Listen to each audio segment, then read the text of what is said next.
তিন ধরনের মা জাহান্নামে যাবে। সকল মাই কিন্তু সকলের কাছে দামি, কিন্তু এমন কিছু মা আছে যে সকল মায়েরা সন্তানদের মাঝে ঝগড়া ফাসাদ সৃষ্টি করে দেয় এবং তারা নিজের স্বার্থের জন্য এমন কিছু কাজ করে যেটা আল্লাহ পাক রব্বুল আলামিন পছন্দ করেন না। এক নাম্বার হচ্ছে যেই সকল মায়েরা নিজের স্বার্থের জন্য ছেলে অথবা মেয়ের সংসার নষ্ট করে দেয়।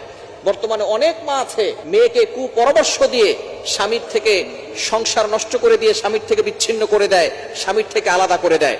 এই সকল মায়েরা অবশ্যই জাহান্নামে যাবে। এবং দ্বিতীয় নাম্বার হচ্ছে যেই মা সন্তানদের ভিতরে ঝগড়া লাগিয়ে দেয়। বর্তমান সমাজে কিছু মা আছে তারা ভাইয়ের কথা বোনের কাছে বলে, বোনের কথা ভাইয়ের কাছে বলে, এরপরে ভাই বোনের ভিতরে তুমুল ঝগড়া লাগিয়ে দেয়। অথচ নবীজি সাল্লাল্লাহু আলাইহি ওয়াসাল্লাম জানিয়ে দিয়েছেন সিলমান কতাক, তোমার সাথে সম্পর্ক ছিন্ন করেছে, সম্পর্ক জড়িয়ে দাও।